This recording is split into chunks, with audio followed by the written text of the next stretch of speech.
Salve a tutti ragazzi e ben ritrovati sul canale di Neapolis 1926. Per prima cosa iscriviti al canale, è gratis anche il gruppo Telegram, link in descrizione, e qui ho l'Instagram di Neapolis 1926, vieni a trovarmi anche lì.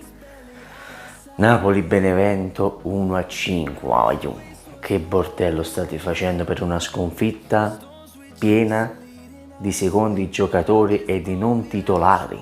Cioè, state facendo un casino esagerato. Riprendetevi, ripigliatevi, perché è impossibile andare avanti così, io ve lo dico subito. Cioè, a parte che abbiamo giocato con praticamente Mario Rui a centrocampo, Juan Jesus, praticamente erano 4/5 titolari, mettiamola così, perché avevi Fabian Ruiz che è titolare, Lozano che è titolare, Politano che è titolare, Manolassi che è titolare, e poi chi c'era? Petagna che è la prima alternativa ad Osimhen. Detto questo, ho visto tanti insulti su Marfella, tu non meriti di giocare col Napoli, devi giocare in Serie D. Ragazzi, ma questo povero Cristo ha sbagliato solo? Posso dire, io ho visto solo gli highlights perché sono tornato tardi da lavoro e non mi scocciavo di vedere tutta la partita, poi era una sconfitta, era un amichevole e quindi ho visto solo gli highlights. Cane, calmo.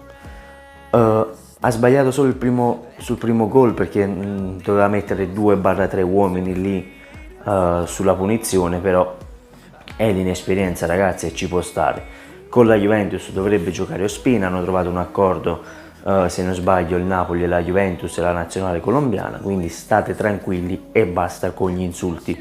Non mi vorrei soffermare tanto sulla sconfitta del Napoli nel campo, ma mi vorrei soffermare sulla sconfitta del Napoli fuori dal campo. Che cosa voglio dire? Ieri i tornelli sono stati aperti alle ore 6, la partita si giocava alle ore 9. Alle ore 9:06 c'era gente che doveva ancora entrare allo stadio, c'erano code chilometriche fuori allo stadio Diego Armando Maradona e questa è una cosa inaccettabile. La gente è entrata dopo 45 minuti allo stadio. Cioè tu non ti puoi permettere una cosa del genere, caro Aurelio De Laurentiis. Se vuoi aprire lo stadio, aprilo, apri 2 tornelli, fai entrare la gente, perché un tornello alla volta per settore è impossibile che tu fai entrare tutte quelle persone, devi chiedere il Green Pass, devi chiedere il tampone. È impossibile che tu faccia entrare 20, 30, 40.000 persone allo stadio uno alla volta, cioè non puoi fare una cosa del genere, perché sabato c'è la Juventus, oggi era una partita, il biglietto l'hai pagato 1,50 €, ma sabato il biglietto costa da 120 a 50 €, quindi vediamo di ragionare su questo lato. La sconfitta ci può stare, onore al Benevento devo dire, perché il Benevento ha giocato veramente bene, e ragazzi, che dobbiamo dire? È una sconfitta, punto, basta, non ci dobbiamo allarmare. Questa è la squadra C, se la vogliamo chiamare così, nemmeno la squadra B, perché vedrete che poi il Napoli non farà tutto questo turnover massiccio, quindi state tranquilli e rilassatevi, rilassatevi. È un amichevole, io lo ripeto, onore al Benevento perché ha giocato veramente un bel calcio.